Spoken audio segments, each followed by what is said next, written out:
Well, first and foremost, I was gonna do this live on TikTok, but that's a wrap. But I do got something important. There's something I've been working on with different players over this last week, and you'd be surprised how frequent this is. And I shared this exercise that's really helped a few of them. One of them actually was struggling pretty tough. Did the exercise next day, found the confidence they were looking for, actually dropped 16 and a half. And it's actually an exercise that I've been using probably over the last 20 years, or I wouldn't say maybe 20 years, just whenever I found it. Hey, what's good, Brody? How you doing, man? Anyways, it's an exercise that I think all players really need to go through. And it's relevant to life as well in this sense, right? A lot of the biggest problems that players have with ups and downs and mental confidence is they don't trust themselves. Now, look, let me define trust first, all right? So when you think about the people that you trust the most in life, your mother, your brother, your best friend, your girlfriend, your boyfriend, your whoever, when you trust them, do you only trust them when things are going right and things are lining up?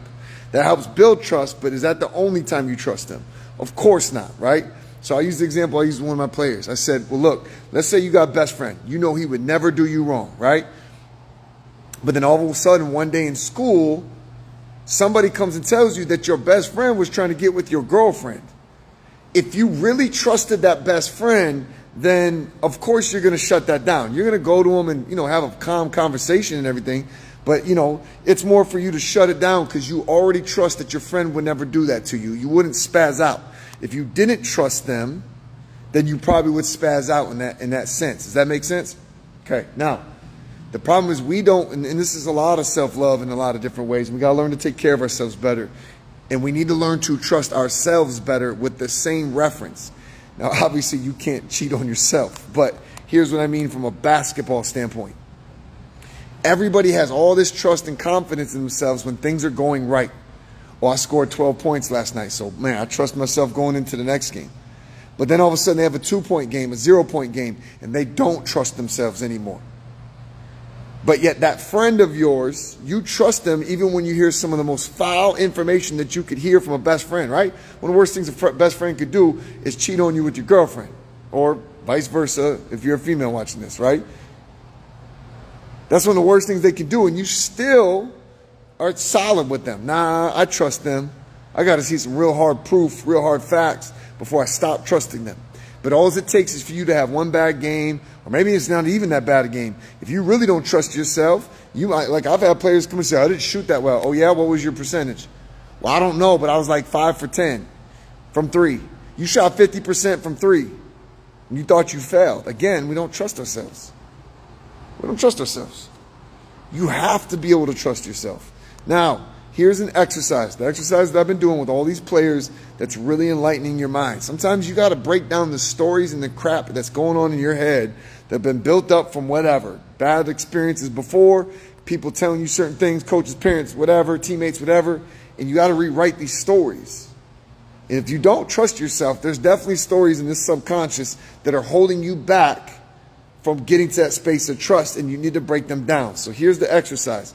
Even if you feel like you trust yourself right now, because times are good, remember, the real trust comes when times are rough.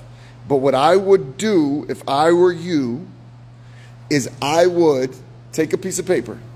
I would write trust in big, strong letters up top. I don't know, make it decorative, whatever you want to do. And then you're going to split that paper in half. On the left side, you're going to come up with every single reason why you should trust yourself. Like, hey, I play for this club team. I'm starting JV. I'm starting varsity. I'm starting whatever. It doesn't matter what you are, right? I've had multiple 20-point games. I train with some of the best in the city, right? I've competed against some of the best in the city, and I've been able to hold my own. Like, start listing off everything, even to this small of a detail. I asked the one player I worked with today, I said, man, how long have you been playing basketball? He said 9 years. I said, okay. So if you played the piano for 9 years, would you trust yourself that you can do it? Yes. All right. If you, and I forgot what the other analogy was, but I went the same direction. Like if you drove a car for 9 years, would you trust yourself afterwards? Yes. Okay. Well, then keep trusting yourself, right? Or if you're an engineer for 9 years, would you trust yourself? He said, yes. I said, well, you've been playing basketball for 9 years. Why wouldn't you trust yourself? And one thing, a caveat to this that I mentioned with him that I want to mention to you is that we talked about the fact that athletics can be a little different than a lot of normal life because you're going through ups and downs on a very fast pace under a microscope. You're judged a lot of times. You're punished for not producing at times, where a lot of people go through life and they don't get punished for not being producers. It's just facts.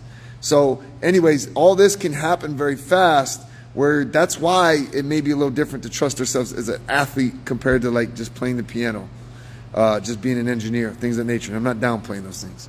So on that list on the left, everything you've done, how long you've played, what you achieved, who you've gone against, who you've competed against, who you learned from.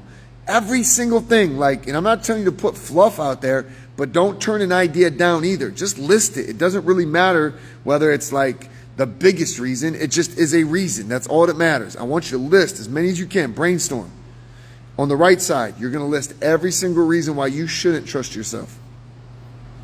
I haven't met a player yet that's left side wasn't like 5 times longer than the right side. Matter of fact, most of the players, when they do this exercise, they have a hard time finding things to put on the right side. Because you start to get to those stories, right? Like you stop trusting yourself because you had 2 points the other night. You averaged 15. But when you go to put that on paper, you realize it's kind of paper thin of an example. It's kind of a paper thin reason. It's kind of BS. Excuse my language, but it's BS. And that's how you start breaking down these stories. Then you go back and you look at the left side and you realize that is real. That is substantial. I have been playing for 9 years. I have, been on a shoe circuit, whatever, starting varsity, whatever, starting freshman, whatever. You'll just find that your brain creates more realistic answers for the truth of why you should trust yourself instead of why not. And then what you do is you take this piece of paper, you don't lose it, you don't throw it away. You go tape it on a wall, a locker, inside a notebook that you open every day, somewhere where you are literally going to see this every day, and you are going to read it and take the time to read it and process what you're reading, because you are going to keep writing it down. The first time you tell yourself a different story, it's the opening of that story changing, but it's not the conversion of that story changing. It takes those repetitions. That's why we have things like affirmations. You got to say them over and over again. It rewrites the story. Brain starts outputting the new story. So when you get done with this little assignment with the paper, put it somewhere where you're going to see it, actually read it. Reading them out loud is actually better because it just does more for the connection of the brain. I'm not going to get all scientific because I'm not that smart, but I know what I know. And work this. You have no reason not to trust yourself. I don't care if you've had a shooting slump for the last week. You better trust that you can get yourself out of it. Because if you can't even trust that, now you are going to be stuck in your own story in your own mud. We have to trust ourselves as athletes. A lot of that trust comes from the work, but you got to make sure these stories are on point and in the right direction if you really want this to work. If you watch this live, I appreciate you. If you're watching the replay, I appreciate you. I guess we will be having more conversations here than TikTok. That's okay. Wherever we got to do it to have these conversations to help you, I appreciate it. The only thing I ask in return is that you share this. I just want to help. I get on here and rant to help, and I pray that it does. And you can help me help more by sharing this. And I appreciate you. Take care. God bless.